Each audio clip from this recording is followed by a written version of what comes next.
Welcome everyone to Wrasslin Raw!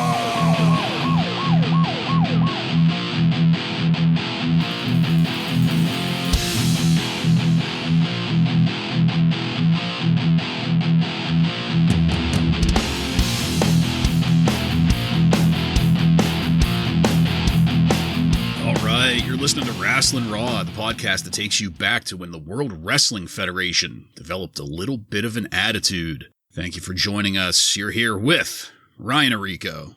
You sit there and you thump your Bible and you say your prayers and it didn't get you anywhere.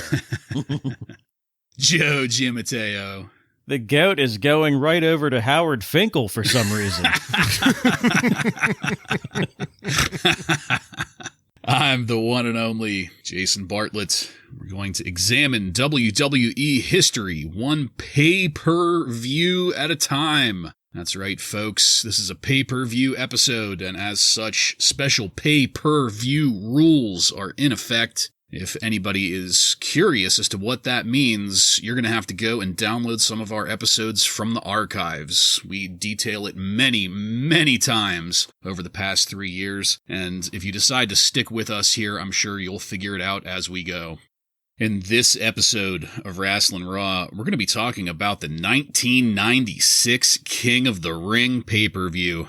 This pay-per-view was recorded on June 23rd, 1996 at the Mecca Arena in Milwaukee, Wisconsin, and features Vince McMahon, Jim Ross, and Owen Hart on commentary. Are you guys ready? I'm ready. Ready. All right, then. Let's get into it. Warrior, created by a destiny, blah, blah, blah.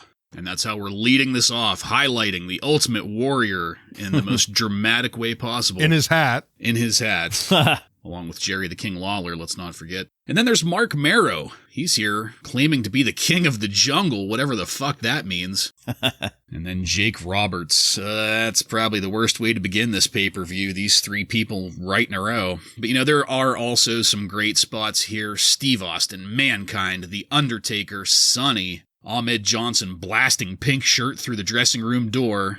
And oh, don't forget that championship rematch between Shawn Michaels and the British Bulldog that we haven't been looking forward to at all. Let's just keep that in mind for later. It's the, quote, greatest card in the history of the King of the Ring, and with this only being the fourth King of the Ring ever, arguments could certainly be made. But let's go to ringside with Vince McMahon and Jim Ross and Slammy Award-winning Owen Hart joining commentary as we go into our first match of the night. Steve Austin defeats Mark Marrow with Sable by pinfall in a King of the Ring semifinal match in 16 minutes and 49 seconds. Jim Ross marks the recent adoption of the Stone Cold Stunner. Meanwhile, Vince marks the "Whoa, where's Sable?" Owen Hart was hilarious at the start of this, talking about his recent qualifier loss to Marrow, saying he slipped on his way to shake Marrow's hand and congratulate him. Marrow was trying to look good and work things up at the start, and things were moderately tight there. It makes me wonder how much these two might have worked together in WCW. But it did feel like Austin was being really generous with Marrow, which I suppose is the professional thing to do. Vince McMahon interrupting Owen Hart on commentary was pretty obnoxious, and at this point I really hoped that didn't continue, and it did even out somewhat over the course of the pay-per-view. But they did let Owen say that he thought Jake Roberts was in his 50s or 60s, which was hilarious. Up to that point in the match, commentary had been more noteworthy than the action in the ring. I don't think I've ever seen Stone Cold call for a timeout in a match. That was just a chicken shit heel thing that, I don't know, have either of you guys ever, can you remember ever seeing Stone Cold call for a timeout? No, yeah, this is like the first chicken shit heel thing we've seen him do, I think. And then he also called for the heel handshake. Just how weird was that? The crowd was really starting to get behind Stone Cold, though, popping for him more than Marrow. Marrow really sold a great Irish rip to the corner twice. Mero reversing the Boston Crab into a body scissor looked pretty good too. It was hilarious that Sable was offbeat with the crowd clapping for Mero. If you go back and rewatch this, there's the crowd clapping out, their rally for him, and Sable is on the offbeat hitting the ring. It was a little crazy to see Austin get his mouth busted open, and just how small of a situation it was in the big scheme of things, but how big of a visual payoff it became with the blood. Mero got some great height with a great double axe handle, and just overall, this match really built to a nice crescendo, and when it finally came time to go home, the way that Stone Cold just casually and brutally hit the stunner to drop Mero just really felt like a serial killer moment, quick and merciless and efficient. And looking back on all of the match, I think I have to say this was the best Mark Mero match I've seen so far. And, a big part of that was Stone Cold Steve Austin. It started off a little slow, but once it got going, it was a really engaging match with some pretty damn good commentary too. I'm going with 3 stars on this one. Joe, please, what did you think? Well, spoiler alert, gentlemen, I think this is probably my favorite match of the night. Huh. Oh. Mostly because of Stone Cold Steve Austin. We do have the mild man once again.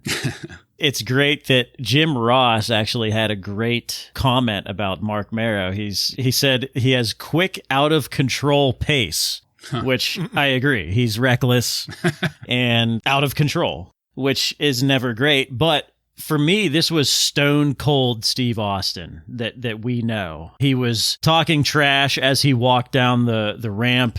He was talking trash after stomping on Mero. He was climbing up to the second rope in the corner, raising his fists, like we know he always did later. So that was really the main reason why I loved this. I think that he was able to control the match for the most part. And they pointed it out on commentary too. He was using a slow, methodical style, which kind of helped bring down the mild man a little bit, which I thought helped control the pace a little bit better. And it's no wonder that Austin would have such great matches with guys like Bret Hart later on, because he has that methodical style. Sable looked great here, I thought. I think maybe she had one of her many enhancements recently, or maybe just showing a little bit more. But really, all the ladies here, the big 3 tonight, Sunny, Sable, and Marlena, I had to put the old pillow on my lap when I was watching this. But I give this 4 stars. I really enjoyed the match, again, mostly because of Austin, because I feel like this is our first real good look at Stone Cold Steve Austin. Yeah, I'm in agreement, and it's mostly because of us getting Stone Cold. Joe, as you pointed out, we get him running his mouth as he walks down the ring, giving us that little bit of the head shake that we get from him as he shit talks, and it was just really great to see that, knowing where this is all going. And JR, it was nice to hear JR is the one that gives us the official name, the Stunner. He's the one that throws it out at the beginning here. And it's funny when Mark Mero started walking down, I can't see him without calling him the Mild Man now. That is just his name. But as things actually started going, they did. They looked good. And I think it was mostly because of Stone Cold. I mean, he was carrying this match. And the one point he did his, get up on the second rope and raise his arms thing. And it was cool to hear the crowd, because it was like half of them didn't know how to react. Some of them started cheering with him. Another half were booing. Yeah. It was just really cool to hear the confusion from the audience as they start to like this heel, and force him to become a babyface. And I think you both have pointed out probably the best, if not one of the best, mild man matches that we've seen since he's been here. It was mostly Stone Cold in control, making it look good. And a couple of the fuck-ups that did happen were on Mark. There was a snapmare that Stone Cold gave Mark that he just kind of collapsed over the shoulder of Stone Cold. And, that looked kind of bad. And, of course, the hitting Stone Cold in the mouth and causing him to bleed. But He ended up hitting his top rope Hurricanrana, but this time it looked pretty solid. But that wasn't enough. Stone Cold still nailed him for the stunner, and thankfully, Mark does not move on, and Stone Cold does. I'm going to agree with Bartlett on this one. I thought it was a 3-star match. Okay. Joe, what did Dave Meltzer have to say about it? Dave Meltzer gave this 3 3/4 stars. He says it was a great effort by both wrestlers. Yeah, hard to argue with that. Yeah. Seems like he kind of more or less split the difference between us. Yep. Well, gentlemen, let's go back to Doc Hendricks. He's backstage with Jake the Snake Roberts, and there's a pair that shouldn't be left alone in a room together. Jake is going to be taking on Vader, and Jake is going to rely on God to beat Vader because obviously Jake can't do it alone. And that takes us into our next match. Jake the Snake Roberts defeats Vader with Jim Cornette by disqualification in a King of the Ring semifinal match in 3 minutes and 34 seconds. Let's see how hard we can lean on the DDT in this match. My first note, commentary was already setting it up as the difference maker in Jake's King of the Ring qualifying matches, and just throwing out examples like Hunter Hearst Helmsley and Justin Hawk Bradshaw, those two poor sons of bitches. I liked seeing Vader manhandle Jake to start. It gave us a clear visual of the fact that if this were real in any way, Jake wouldn't stand a fucking chance. But as we all know, the power of Christ compels Jake the Snake Roberts, as he's able to quickly rally and no-sell a lot of things while calling for the DDT. And then I had to say, what the flying fuck on the finish? Supposedly Vader touched the referee, but that was in no way visible. You'll notice that I didn't have a whole lot of notes because there was not a whole lot of noteworthy action here in a 3.5-minute match. But then, at least we got to see Vader continue beating the hell out of Jake Roberts. He hit a Vader bomb and punked him out there laying in the ring. And of course, the officials, including unnamed blonde guy number 1, drag Roberts to the back. We did finally get a slow motion of the moment where Vader supposedly hit the referee, and man, that did not do this any favors. It just slowly pointed out how much bullshit there was going on in this finish. And what more is there to say here? I gave this match a dud rating because it insulted my intelligence on multiple levels. Ryan, please, what did you think of it? Did you guys know Jake Roberts had some drug and alcohol issues? No. I never would have guessed. You don't say. Yeah, they told us about that at the beginning here. And then the match started off with an arm bar. That had to be a good sign, right? And then immediately after that arm bar, Jake is completely blown up already. Vader Irish whips Jake into the corner, and he just slowly stumbles into the corner. And then he takes like 15 minutes to try and roll out of the way as Vader comes in to hit him. It looked really bad. And then the DDT with Vader grabbing the ref. What the fuck was that? I mean, it was just, let's try and do something to not appear that Vader got squashed, I guess. I don't know. This was really bad, and I'm not going to go on for too long to talk about it. It was a dud. Well, we're 3 for 3. My notes here say dud times 1,000. You guys already highlighted all of it. Just lazy as fuck. Like, this was just not good. The one good thing, though, I want to point out is the commentary for this entire event was pretty good. Yeah. You know, mostly because of Jim Ross. Owen was good, too, though. Yeah, Owen Hart really added a lot. But even Vince, there were times where I was like, Vince would say stuff that was either funny or just appropriate. And one of them was, as Vader is coming out, he's coming through the King of the Ring doors. Vince says, "You talk about a bully. This man is the personification of that term. Some like him, most don't."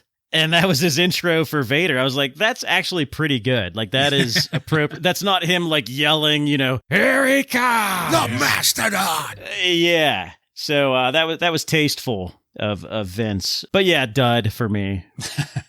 Dave Meltzer gave this 1/4 of a star. What the hell? I don't know. That was kind of him.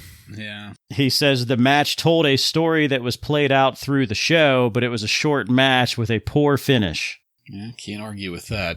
We'll just leave that behind us now, because we're going to get a Coliseum video backstage exclusive, and this is something that's going to repeat throughout the pay-per-view here. I'm assuming it's because it is, available for streaming on The Cock, which is where we watch it. I do also have to assume that people out there in America who bought this pay-per-view at the time of its live broadcast probably didn't receive this material. Do you think that's a reasonable assumption? I think so, yeah, unless they got the Encore Coliseum video. Yeah. Yeah, they bought the Coliseum video. Now, do you guys think that they got their money's worth with this extra footage of Vader freaking out? Oh, I'm sure that pushed the needle over the top, yeah.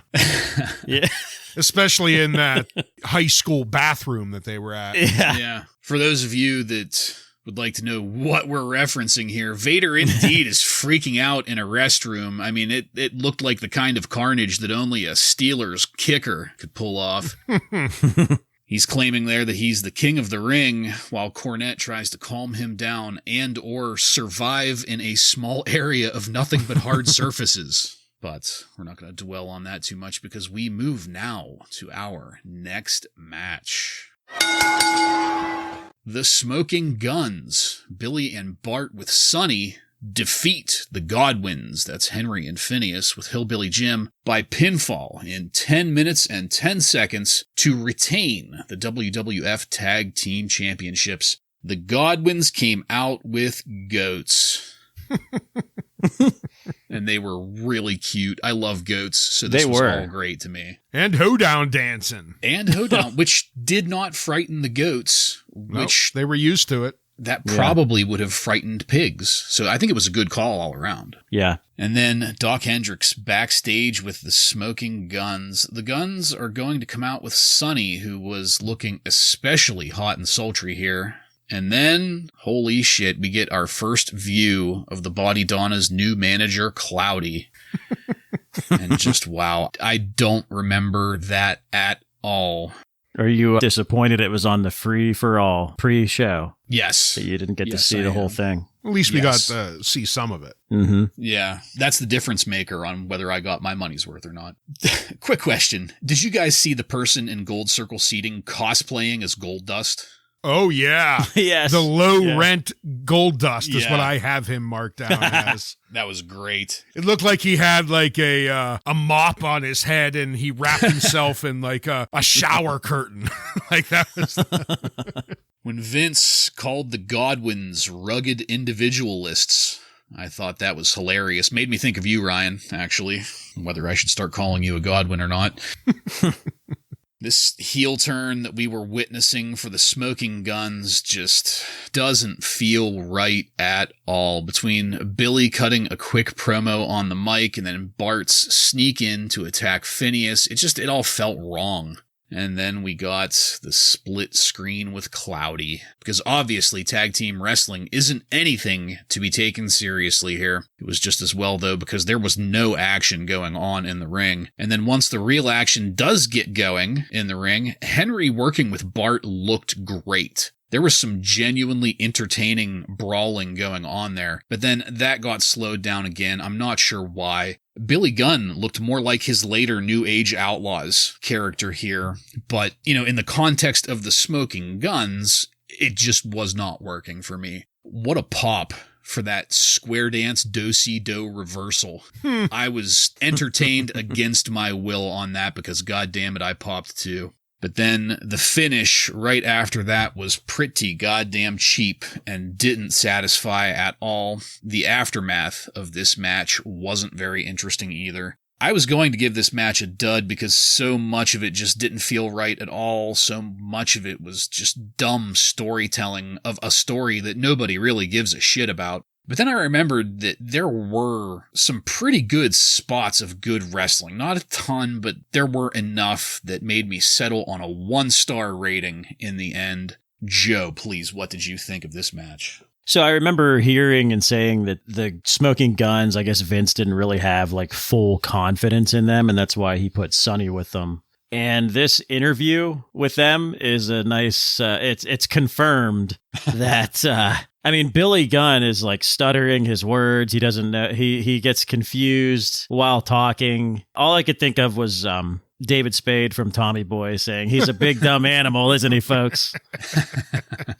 It was just bad. For the match, I think that, Bartlett, I agree with you. There were a couple of bright spots here. Another one was the spot where Phineas got the hot tag. Yeah. And he came in and started brawling. Like this was, the Godwins are brawlers for sure. So I actually went with 1 star on this. I thought that there was a little too much goofy shit. And it was a nice reminder of why we are not getting much tag team wrestling and why Sunny is the most exciting part. Because this just, it wasn't very good. It had 1 or 2 bright spots, like we said. We get to see Cloudy at the beginning. I guess that was exciting. But seeing the Godwins come down with these goats, that was very crowd pleasing. Then this promo by the Smoking Guns. And, they're really making it clear that they are heels now. They give us some story about the Guns not signing autographs for children. And then we have Billy Gunn cut this taunting promo on Phineas right before the match. So they're really going into that pretty deep. The match starts and they remind us immediately how much they don't care about the tag team division, and they go to split screen to show us Cloudy again.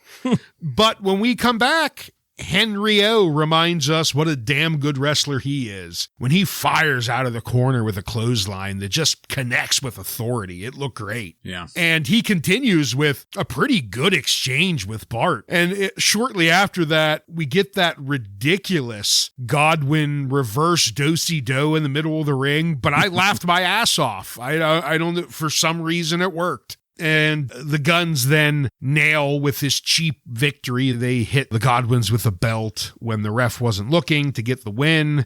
No matter how hard they try to make the Smoking Guns the heels here, the crowd was still chanting Sunny. They just don't care. All they want is Sunny. But we're all in agreement here. Ring action probably was a dud, but some of the stuff out of the Godwins and just kind of making me laugh brought it up to a 1 star. Yeah. Joe, what'd Meltzer have? He echoed a lot of our comments here. He gave it 1.25 star and said this match again exemplified the weakness in the WWF tag team division, as the match was fair and the only reaction seemed to be a post-match babyface reaction to Sunny. Yeah. This made me think, I wonder if this weren't the Sunny show, how well would have a heel Smoking Gun team gone over if, what's his name? The manager for Justin Hawk Bradshaw, Dutch Mantel. If Dutch Mantel would have like a little Western stable with Bradshaw as his singles competitor and then the Smoking Guns behind him. It's just fantasy booking at this point, but would it have been any better? Because this was not good, this heel turn. Well, let's go backstage with Doc Hendricks once again. He's there with Camp Cornette, and Clarence Mason was having some kind of fit or tics or something while Cornette was cutting his promo. It was funny that during the Bulldogs promo, Diana was actually smiling, but the camera made sure to not get her in the shot at all. It went to lengths to not include her smile in the shot. And I wish we could have stayed there, because now we're going to go into our next match. The Ultimate Warrior defeats Jerry the King Lawler by pinfall in 3 minutes and 50 seconds. At least the King fucking around with the crowd was entertaining to start this off. He was tearing into some of the attendees, including a small child. Very entertaining. It was also kind of funny seeing the King cut his promo in the ring with the pyro rig for the Ultimate Warrior behind him.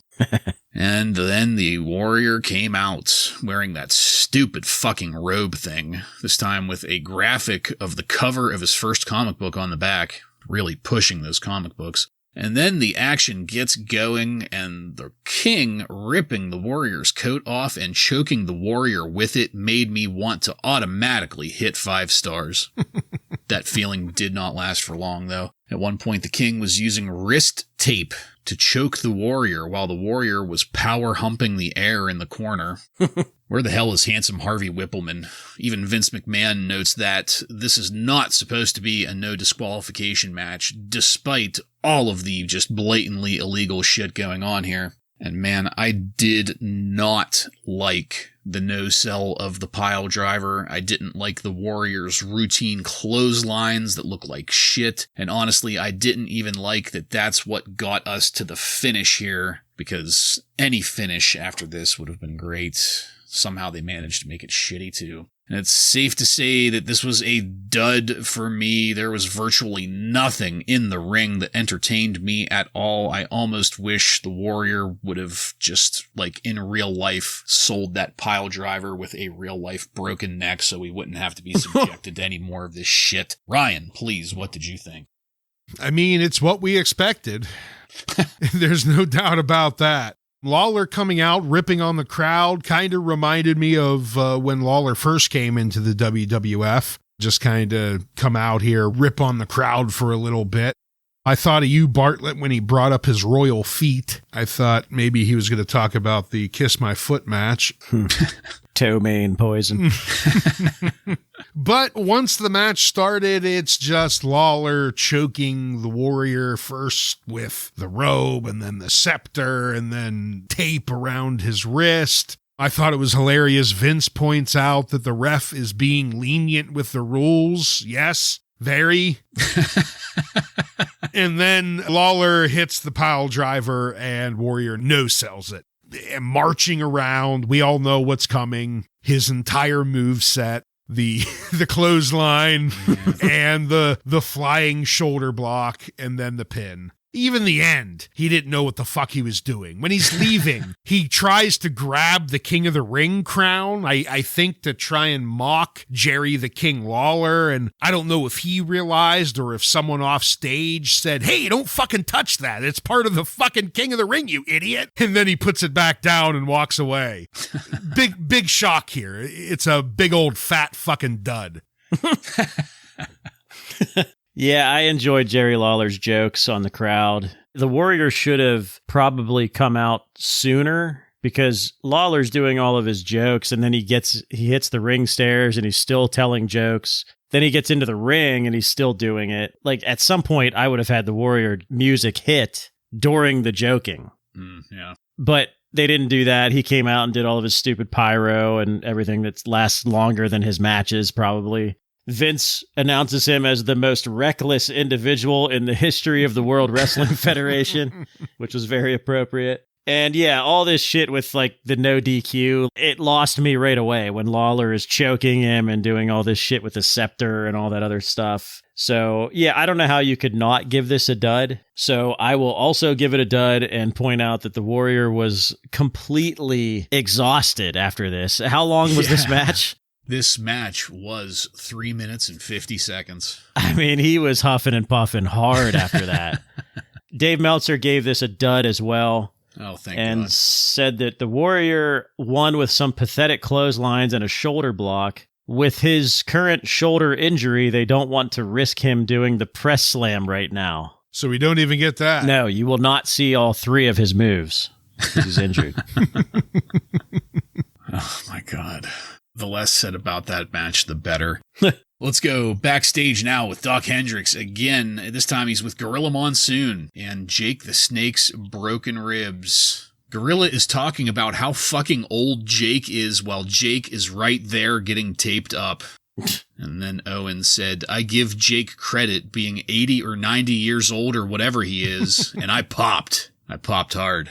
And after a quick refresher on the backstory of our upcoming competitors, it's time now to go to our next match.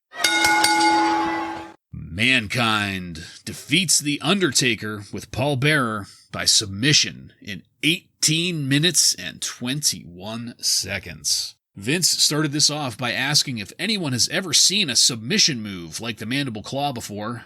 Everybody there says no, and then Vince follows that up with, well, it was originally debuted with Dr. Sam Shepard. which I had to look up, and as it turns out, he was absolutely correct. Dr. Sam Shepard was a neurosurgeon who was sentenced to life in prison for murdering his wife. He was later acquitted because the trial had become a circus, and then after his jail time, he started a wrestling career as Killer Sam Shepard, where he did indeed invent the mandible claw. For anybody that's interested, I suggest you look up Sam Shepard and just read the Wikipedia article. It is good shit, pal. I mean, he seems like someone that might come out with a book called If I Did It. Yes. Well, again, I mean, it's one of those things that it was kind of a controversial trial at its time. This was back in the 30s, 40s. But he started calling himself Killer. Yeah. Well, he couldn't exactly be a neurosurgeon anymore after that, so he had to do something to bring in the money. I would encourage anybody who's interested to read the Wikipedia article on this, because it is a pretty fascinating read. Especially because he did indeed invent the mandible claw using his anatomical knowledge from being a neurosurgeon. Paul Bearer coming down to the ring here without The Undertaker was yet another fantastic visual and entertaining as hell, because then when the lights went up, The Undertaker was already there, waiting in the corner, perched on the top rope, and by God, the fight gets going. The Undertaker brought a shit ton of intensity to kick this off, and it was a fantastic way to begin. I loved how Jim Ross, when listing Mankind's deformities, said that one of Mankind's legs was shorter than the other.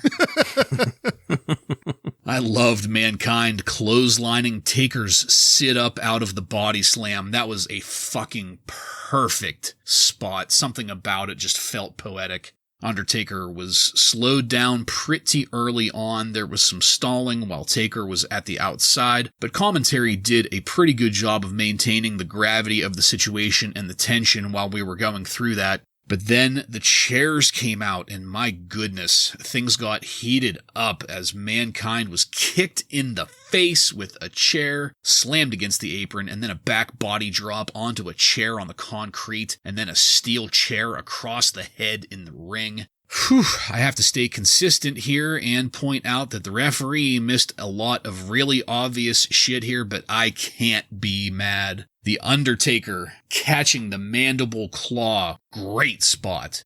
There was a lot of time spent in a Vulcan nerve hold about halfway through. I understand why it was needed, but as soon as I started to type up like a little gripe about that, The Undertaker just pulled out of it with a series of ridiculous rabbit punches and came back hard and fast and really made the most out of that breather that he got there. Mankind ended up meeting him with a flurry of rabbit punches on his own, and then one of the most incredible spots I've seen in our total viewing so far, Mankind kneeing The Undertaker's face into the steel ring steps. We got a replay of it. It looked fucking great. The Undertaker reversing Mankind's elbow drop with the chair looked great. And Undertaker giving Mankind a chair shot to follow it up looked just as good. The crowd pops here were infectious. I loved the pile driver Mankind gave The Undertaker with Paul Bearer wailing, "No!" in the background. Mankind's fit in the ring looked great, and so did grabbing the urn from Paul Bearer. But then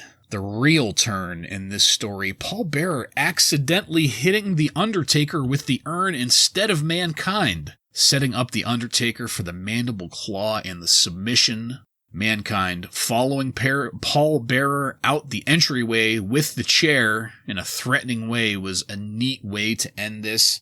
Whew, there are no ifs, ands, or buts about it. I fucking loved this match. My only real criticism is that I think I would have preferred a shorter match that had less stalling in it, but that is just me being a nitpicking dickbag, and because I am a nitpicking dickbag, I had to go with a very solid 4 stars on this match. Joe, please, what did you think? Well, again, having Jim Ross on commentary really helps here. He tells the story with Mankind and does a nice job with it. Says this is going to be a slobber knocker. Just everything he was saying was great. We watch a lot of these matches, a lot of these Undertaker matches. It sort of becomes a routine thing, but we've been looking forward to this match so much that this was like the first time I felt a little chill during Undertaker's entrance, just from excitement. And then we see him perched up like Spider-Man on the top rope, and I was like, holy shit, this is awesome. So really off to a great start. Great in-ring psychology with Undertaker just manhandling Mankind at the beginning, and then finally, because he finally gets his hands on him, and then Mankind takes over. So just great in-ring work there. I am a nitpicking dickbag, and I cannot excuse the fact that there was some DQ shit going on and nobody cares in this match as well.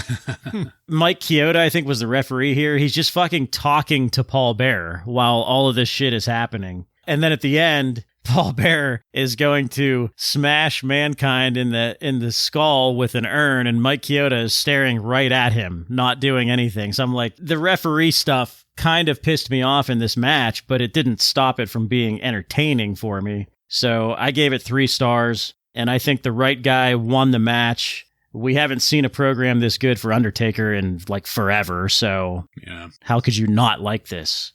All I could say is from the beginning, when this match started and I'm seeing both of their entrances, I felt like a little kid again. I wanted to put on my own handmade Mankind mask while watching this. That was how excited I was. That's how fucking excited I was watching this. And I felt that they did not disappoint. The way Undertaker started up, soon as the lights came up and he's behind Mankind on the top row, perched up there like Spider-Man, like you said, Joe, it was beautiful. It sent a chill down my spine. That was the feeling I got. And I thought it was great, the different ways that Mankind displayed that he was not afraid of the Undertaker. Bartlett, you brought up when the Undertaker does his iconic quick sit-up. Mankind, he looks over his shoulder like a serial killer and sees that he stood up and immediately just launches himself in a clothesline in the seated position at Undertaker. Just great. And then we get some examples of the type of hard bumps that Mick Foley is willing to give us here. Some of the shit that he takes, that whip into the side of the ring, followed by that drop onto the concrete, and then the chair to the face, and none of it could stop Mankind, and that is what they show us here. After he takes that brutal beating, he still kicks out. The deranged one. You can't stop him. Later on, Bartlett, you said that stair spot with The Undertaker. Yeah. What made that was the fact that Mankind took the brunt of it, making it sound like a fucking train hit that stairs. The Undertaker probably didn't even take any of that hit, but it looked phenomenal. And to have JR here calling it was just great as well. At one point, he says it resembles a prison riot, and I just got a smile on my face. What a classic JR term for a match, And then this ending, Paul Bearer tries to hit Mankind, but accidentally hits Undertaker. So this feud is not done yet. The story is going to continue even longer. And Mankind got the first victory, and it was Paul Bearer's fault. Great storytelling. I know there was some nitpicking dickbag things over the DQ rules, but I was too much of a mark for this match, and it didn't matter. I know I'm biased because these are probably my number 1 and 2 favorite of all time, and because of my bias, I'm giving it 5 stars. Not surprising there. Joe, Meltzer, please. Before I give his rating, this is the Undertaker's first loss from a clean pin since a year ago, right? With Mabel. Since Mabel. Maybale. A much better competitor to lose to than Maybale. What a difference a year can make. Dave Meltzer gave it 3.25 stars. He says that fans were shocked with the finish. It's gutsy to have a babyface icon lose in such a convincing fashion. That's an interesting take on it. I'd say it's pretty goddamn good storytelling. But that's just me. I'm not a wrestling journalist. Well, it also tells you the word icon is being used for The Undertaker, and he's only been there for, 5 years at this point? Yeah. And he's going to go on for, another 25? Yeah, great point. Speaking of icons, backstage with Doc Hendricks and Mr. Perfect. They are both understandably flummoxed by what they've seen at the start of this segment, and that was just a great little touch. We go to them backstage, and they're both just kind of standing there, jaws dropped at what they have just witnessed. But they do get over that quickly. Mr. Perfect is there being perfectly sarcastic and quick-witted, even after a pop-in from Shawn Michaels. And we are all assured that Mr. Perfect will call that championship match right down the middle. But now, let's go to our next match. Ahmed Johnson defeats Goldust with Marlena by pinfall in 15 minutes and 34 seconds to win the WWF Intercontinental Championship. One of my favorite parts of this match is at the very beginning, Ahmed blasts through the entryway doorway and wiping out one of those court attendant guys. Very reminiscent of the jobber getting blasted through the door. It's been opening the entryway doors for people. He did not see that coming. And something that we did see coming, goddamn, Marlena was looking great. She always does. And then, goddamn, Ahmed throwing that half of the staircase at Goldust. It was a damn good thing Goldust dodged it in time, because that was not a very well-worked throw. It would have been a bloody scene. Yeah. This match had some of the same hallmarks as a Mark Marrow match. It was slowed down on Goldust's part to account for Ahmed. And I loved a good portion of this match, too. So I'll just get that out of the way. I loved Goldust dropping the ring steps on Ahmed. And in this case, he did that just right. He made sure that the flat side of the steps section hit the flat side of Ahmed's back. Looked fantastic, but at the same time was about as safe as something like that possibly can be. I loved Owen Hart on commentary saying that a first grader would have a psychological advantage over Ahmed Johnson. Perfect. Goldust's little spank and caressing of Ahmed's ass. Also perfect. And then we sat in a hold for a while, which isn't surprising for a 15-minute match, but when Ahmed finally comes back out of it, the pace doesn't quite change. Goldust hitting Ahmed with the piledriver looked pretty decent. And then, of course, Goldust grabbing Ahmed I almost misread my notes here because I was trying to be clever. Goldust grabbing Ahmed's Johnson while crawling onto him for the pin was hilarious. Ahmed kicked out, of course. Those standing clotheslines from Ahmed onto Goldust in the corner looked pretty good.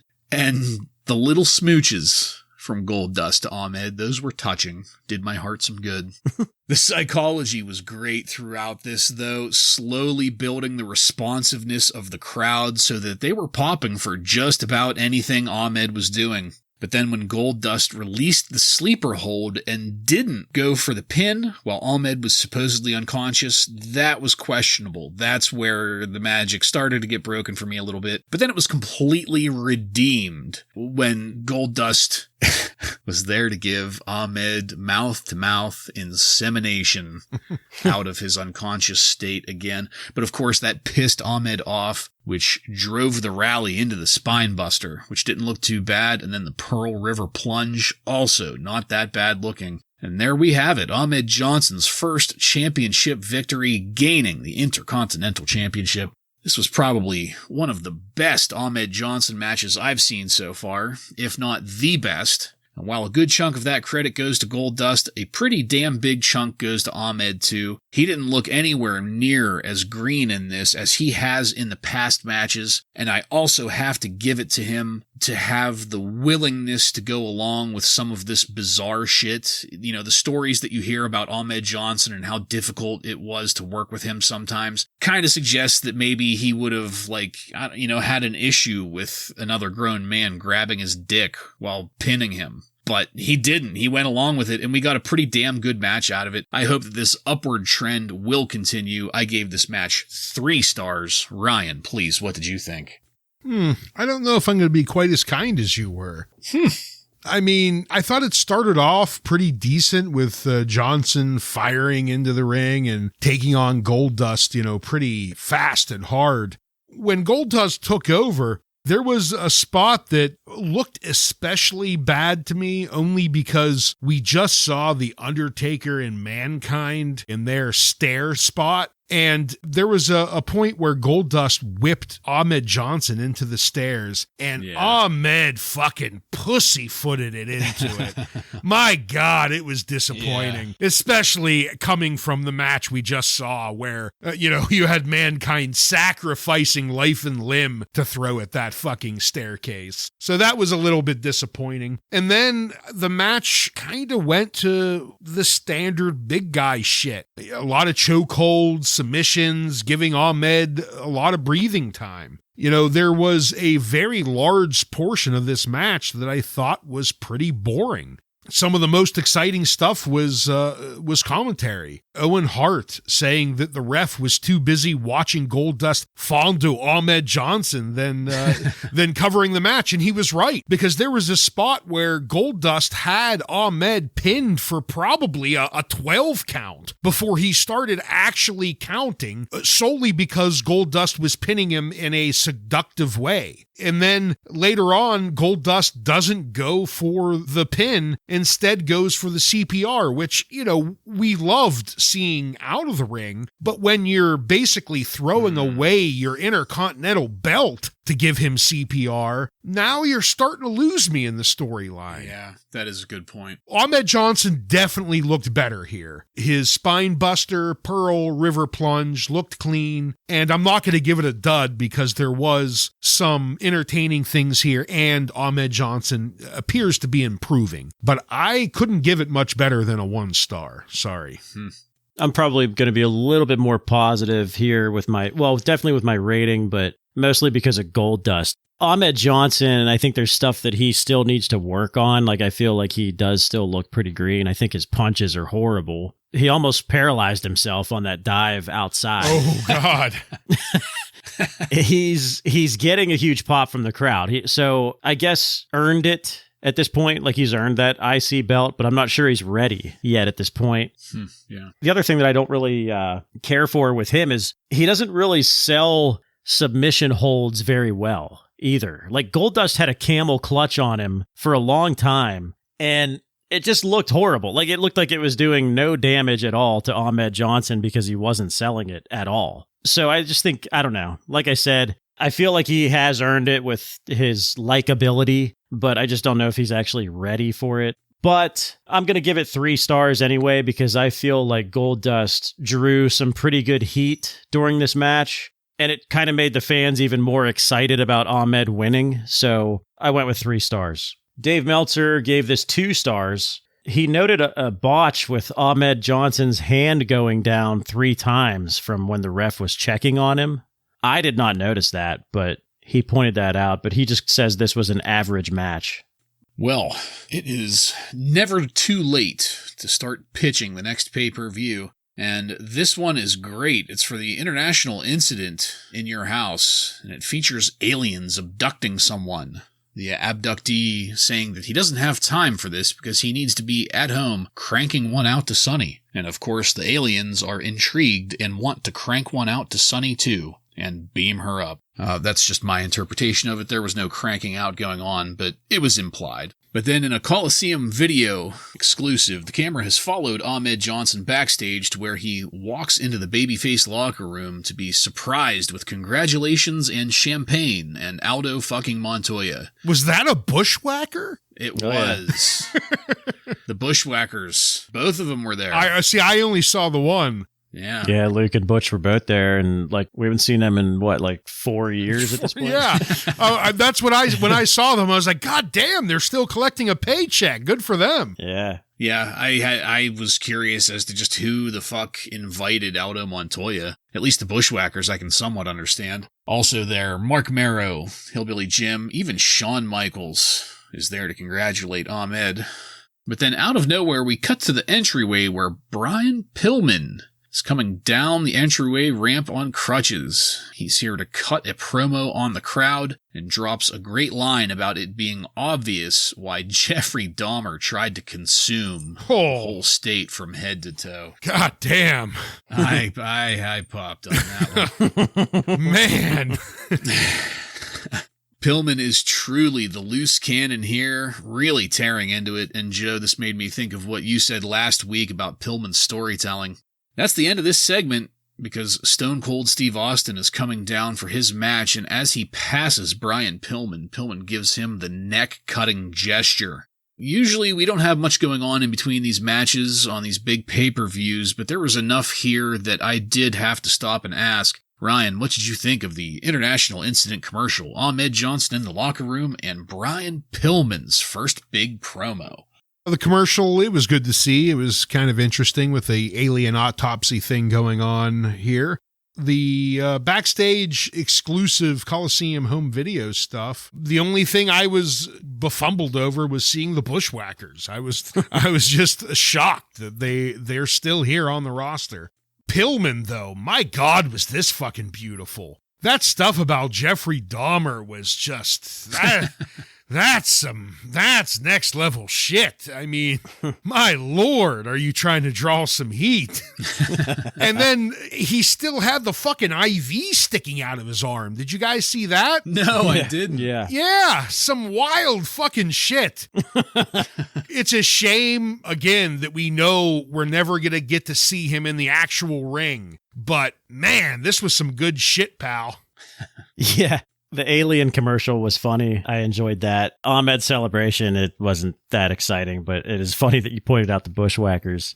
And yeah, Pillman, he's just, my first comment on that was, wow, this is different. You know, I mean, the guy just looks like a star that is just a complete lunatic. And it's not something that we have right now outside of a few guys. So it's nice to add another one. The closest would have been Waylon Mercy, but that was so short-lived. Yeah. Yep. Yeah, good call on just the difference. Even in his street clothes, he looks different and just gives this different aura. You know, he's got that big earring on. Like he looks like a wrestling star. Yeah.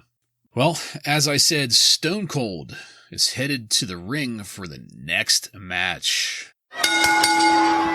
Stone Cold Steve Austin defeats Jake the Snake Roberts by pinfall in 4 minutes and 28 seconds to win the King of the Ring tournament. At the very start of this, Vince gives us the update that Steve Austin had to hit the emergency room to get 16 stitches from that mouth injury from his match with the Mild Man. And, of course, we had to highlight that earlier beating from Vader to show why Jake isn't going to be competitive at all here. Because we need excuses for that, after all. And, of course, Austin just lays into Roberts immediately, trash-talking and letting him have it. Owen Hart has been great throughout, and especially here, with lines like, Jake's old brittle ribs. And this is the most personality Austin has shown so far. It's the most talking in the ring, the most crowd interaction. I thought Austin ripping off Jake's tape around his ribs was a little bit much. I mean, that really shouldn't make much of a difference. But then when Gorilla Monsoon came out, I got a little confused as to just what the hell we were doing with this. But then when Jake got to his feet and gave the exaggerated no finger wag, it was because we hadn't called for the DDT yet, and we didn't get that cheap pop yet. But then, the stunner, and the victory, and the title of King of the Ring to Stone Cold Steve Austin. Now, guys, we aren't quite done with this yet, but the match itself is over, so I'll just start this off by saying that it's exactly what I expected of Jake Roberts. Although, at least we could suspend our disbelief a little bit with the whole broken ribs thing, giving Roberts an out to be slow and worn out. But in spite of that, we got that first taste of what's to come with Steve Austin. So with all that in mind, I ended up going 2 stars with this match. Joe, please, what did you have? This is complete garbage. I hated all of this whole match.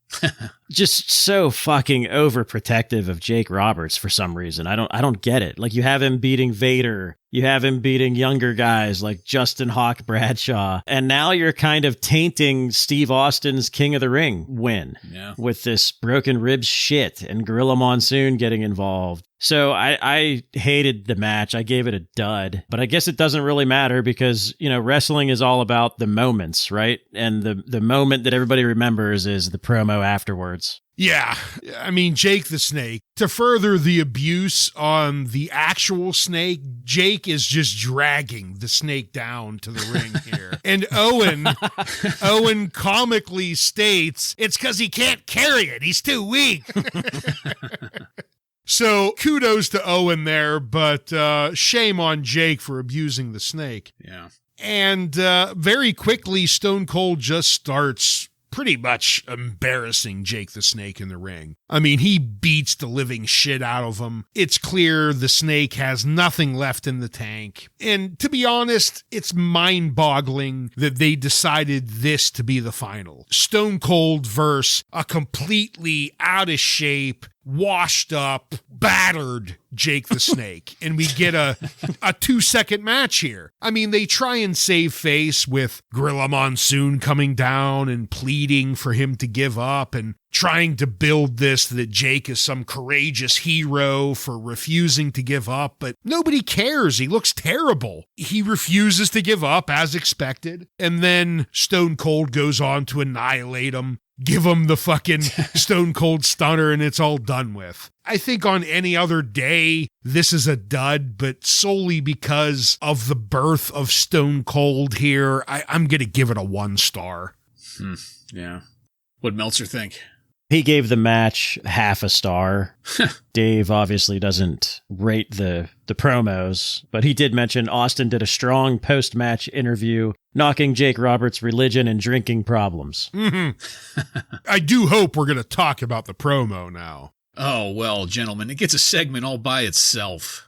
The post-match promo with Doc Hendricks and Stone Cold Steve Austin upon the King of the Ring dais. You have to wonder what Doc Hendricks was thinking going into this, if he was ready for what was about to happen. Steve Austin's first line is probably one of my favorite promo lines in all of wrestling history. I quote, "The first thing I want done is to get that piece of crap out of my ring."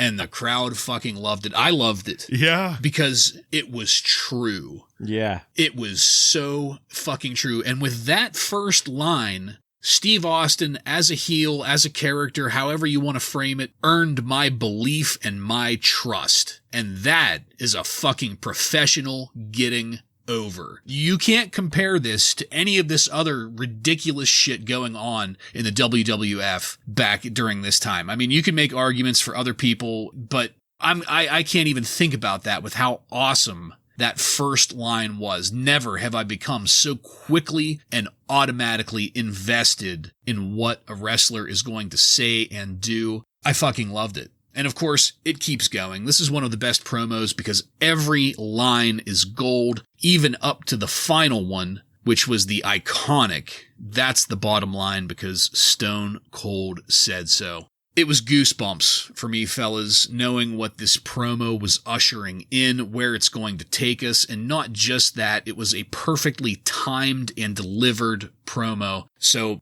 if you guys want to give me your thoughts on this, I've been really looking forward to hearing what you have to say about it. Joe, please, why don't you go first here? Well, I mean, it's one of the most legendary promos ever, but what I could think of here was, you know, Vince McMahon gets a lot of shit from fans and others about when somebody doesn't work out. Like, sometimes it's the talent's fault. You know, it's not always Vince's fault for not giving someone an opportunity, but this is a time where Vince gave a guy an opportunity and he fucking ran with it. You know, because there are guys that get that opportunity that don't really do much with it. But this guy took it and just cut one of the most legendary promos ever now at like in 2022. But even at the time, it's like, okay, something different is happening. Yeah, this is one of the most iconic promos for a reason, and it lives up to it. You know, anyone out there that hasn't seen it for a long time or maybe never seen it, go back and watch it because it is fantastic. You know, as you pointed out, Bartlett, almost every line of this is golden. And he starts out, you know, get that piece of crap out of the ring. But when he says, Austin 316 says, I just whipped your ass, the crowd, there's no half boos, half cheers. The entire arena was behind him at that point. Everyone is cheering, and he's got the crowd at that point. This was another, we've had two just chill up your spine moments in this pay-per-view, and this was another one. So if you could separate this from the match, this was fucking 5 stars all day long. Yep. Completely agreed. All right. Well, just such an iconic moment. Please, anybody listening, go back, rewatch at least this, because it sets the tone for damn near the next 10 years. It's that important.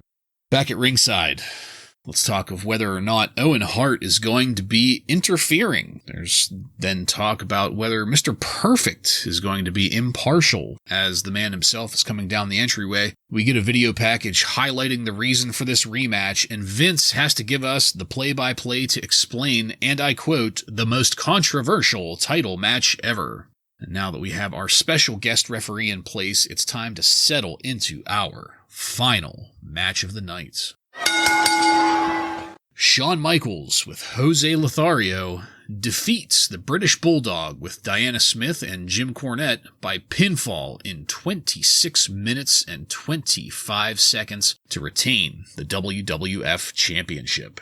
I was wondering why we couldn't put Jose Lothario in a harness and send him in on a zip line. It would have made his presence a little more exciting and meaningful, at least. Oh, was he there? Sure wasn't doing anything. Yeah, hard to miss. Also, after watching this, if Shawn Michaels is going to do the striptease every time, he needs to at least take dance lessons or something, because he has no rhythm whatsoever. And then we get the news from Fink that Gorilla Monsoon has made the determination that Mr. Perfect will officiate from outside the ring, and the WWF referee Earl Hebner, oh God, will be inside of the ring, prompting Vince to say, and I quote, well, there's nothing wrong with having 2 referees, that's for certain. And I almost threw my fucking TV remote through my flat screen, because isn't having 2 referees what got us here in the first place? We literally just watched a video package explaining why having 2 referees, one inside and one outside, fucked things up not even 5 minutes ago. And now we're going to pretend like it didn't even happen. I laughed at Owen Hart calling Jose Lothario, and I quote, that dirty old Mexican Jose Estrada. Jeez. I hate to admit it, but just the delivery was hilarious. Once the match got going, I liked the Bulldog throwing Michaels out of the tie-ups, and the way that Jim Ross on commentary was really playing up the Bulldog's power. There was also a really nice series of trading holds, ending with Michaels hitting lightning-fast arm drag takedowns into a headlock on the mat. The series of over-the-top rope maneuvers that ended with Jim Cornette getting spanked with his own racket looked great. And then so did the look of concern on Diana's face that we went to. And it made me realize that that's Vince's go-to line. It feels like I've heard him say that look of concern like 100 fucking times. Owen Hart was great on commentary here, talking about his family, Brett being adopted. It was hilarious. There was a spot of miscommunication that was pretty funny.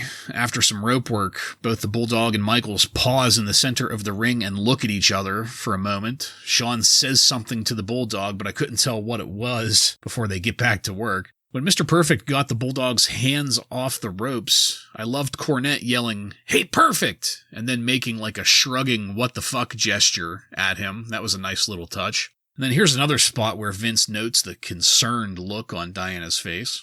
We had a split-screen view of Diana for a little too long. I'm pretty sure I saw a "Come on, Davey" slip out, though. I liked that armbar takedown that Michaels put on the Bulldog. Both competitors worked that really well. I also liked the Bulldog's casual military press to drop Michaels to the concrete outside. Excellent spot. I also liked the military press to throw Michaels back into the ring. I never fail to be impressed by the surfboard submission from the Bulldog. I have never seen it win a match to my memory, but man, it looks great every time. I spent a good chunk of time just watching this match because this was the kind of action that I would have expected to see in a Michaels Bulldog match. There was a fantastic mix of speed and power in these move series. I loved the reversal of the attempted power slam. I loved the dodge of the sweet chin music and the follow-up clothesline with authority. And then things got a little fucky when the Bulldog hit a pile driver, and instead of pinning Michaels, the Bulldog climbed up to the top rope for some kind of a move, but supposedly tripped or slipped or whatever the hell has been happening to people climbing those corners lately. But that fucky feeling didn't last too long. They brought me back in with a superplex that Michaels barely survived. When these guys were working the ropes and ran into each other, the sound of the hit came through the screen for me. It felt like they didn't hold back on that one at all. I loved the Bulldog reversing the attempted Hurricane Rana into a powerbomb. I loved the camera angle up in the corner when the Bulldog got thrown into it. What a fantastic visual there. And then finally, the sweet chin music to seal the deal. I thought there was going to be some shenanigans with Mr. Perfect, but it didn't work out that way. But that's not the end of things. After the victory, Owen Hart hits the ring, and Owen and Bulldog double-team Michaels for a quick minute until Ahmed Johnson comes down and dishes out power bombs. But then Vader comes out to go after Johnson. This quickly devolved into a clusterfuck. And just as Vader was climbing the top rope to splash Michaels, the Ultimate Warrior came out, wearing that goddamn coat. And it felt kind of like he was maybe a little late, but the crowd popped on it anyway. There is still a little more to talk about in this pay-per-view, but since this match is over, I have to tell you guys that this is the kind of match that I was hoping to see the first time around. And maybe that shrieking banshee from the Beware of Dog pay-per-view really did fuck things up, because this was not only a fantastic match, this was also validation to the Bulldog. There's been too many matches lately that made the Bulldog look bad, but in this match, he absolutely brought it and reminded me why I have always been a fan of the British Bulldog. This match was a solid 4 stars for me. Ryan, please, what did you think of it? We start off with them kind of reneging on this entire special guest referee thing, because they've been building it up for a couple weeks now, and now all of a sudden Mr. Perfect is the outside of the ring referee, which basically means the worthless referee. And Earl Hebner is brought in to be the actual referee. So we just wasted a whole lot of time on this special guest referee bullshit. But thankfully, the match is going to make up for it, because this is what we were looking for last time. And I'm not sure why they stumbled last time. As you said, maybe it was the Banshee. I don't know. Maybe it just took Shawn Michaels that much out of the match. But this time, he was able to entertain the crowd like we're used to. And, you know, towards the beginning, he shows us that when he grabs Cornette's racket and spanks him with it. And, you know, the crowd is just loving every moment of it. We do unfortunately go to a Diana split screen. She looks as dumbfounded as usual, completely confused. She does mouth the words, "Come on, Davey." You were right about that, though. When we come back, the Bulldog, I got a little bit worried in the middle here, because he got into that little old familiar chokehold. But thankfully, it didn't last as long as it has in the past. And then we get some bursts of energy out of him, and we get that military press out of the ring where he drops Michaels on the outside. That looked good. Once they get outside, he gives a great-looking vertical suplex to Michaels on the mat outside. So a lot better things happening here. with you, what was up with the top rope thing? I was really scratching my head when the Bulldog went up for a high-flying maneuver, and just like Yoko, he does this very fake-looking, and slips down. I'm confused by that. But all in all, the match itself was extremely entertaining. The ending with everyone in the locker room coming out to help out the next person in line was a little bit stupid, but I didn't go quite as high as you. I think I settled on a 3-star, but much, much better than the last Bulldog Shawn Michaels match. Yeah, I agree. It was better than that last match for sure. But I'm in the minority here. I did not love this match.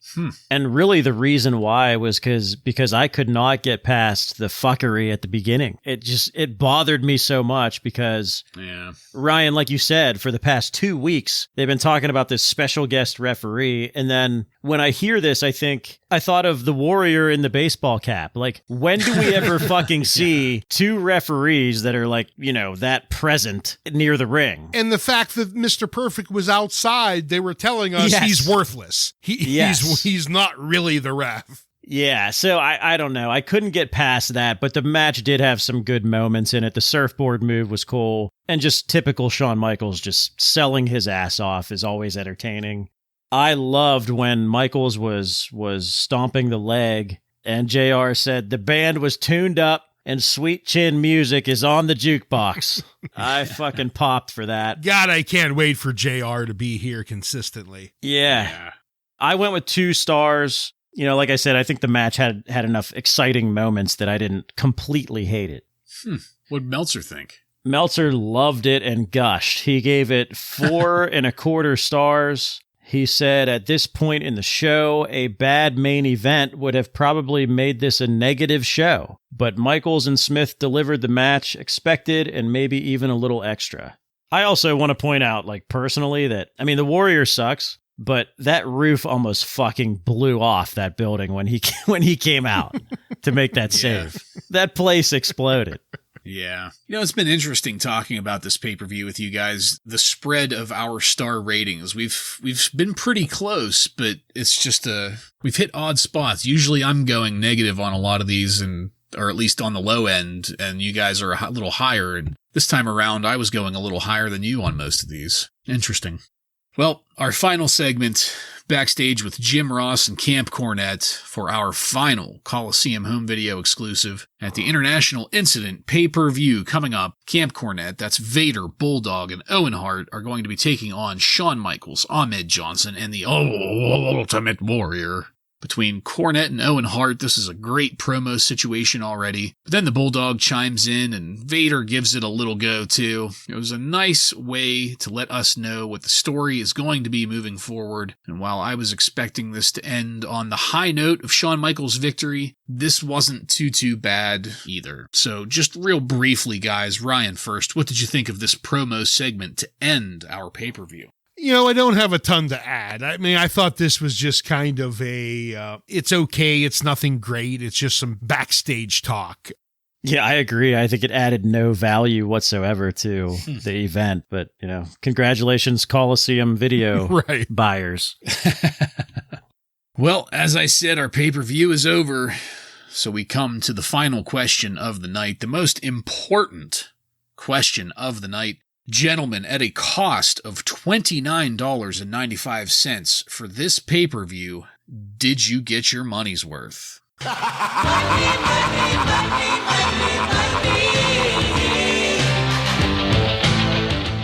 Joe, why don't you take that first?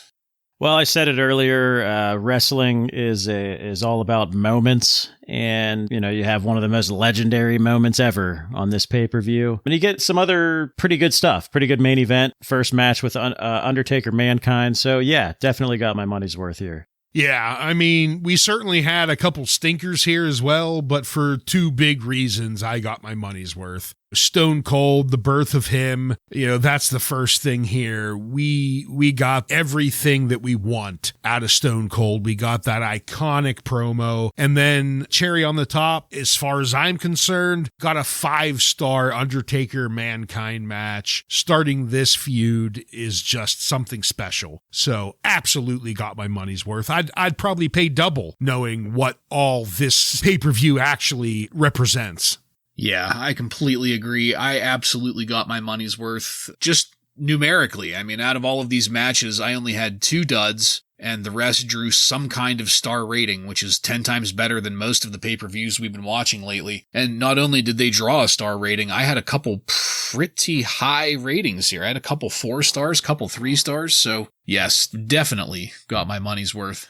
Joe, did you have a Wrestling Observer breakdown of the numbers for us? Yeah, the readers gave it a pretty positive review. 84.3% thumbs up, 7.1% thumbs down, and the rest in the middle. So pretty well received. The best match was voted as Shawn Michaels versus the British Bulldog by quite a bit. Worst match was voted as Vader versus Jake Roberts.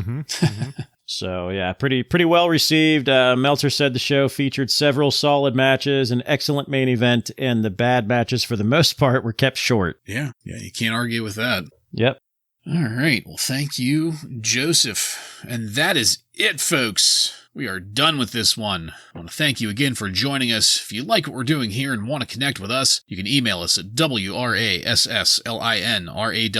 Just add @gmail.com to the end of that to submit questions or comments. Check us out on social media and on every podcast subscription platform. While you're there, don't forget to follow and subscribe to get every episode of Wrasslin Raw coming to you every week. Give us a 5-star review and let your friends know how much cooler they would be if they became Rawheads like you and me. Next week on Wrasslin Raw, we're going to take a look at the Raw that aired on June 24th, 1996, with matches featuring Jerry Fox, Aldo Montoya, and many more. So, for Joe and Ryan, I'm Jason, and this has been Wrasslin Raw.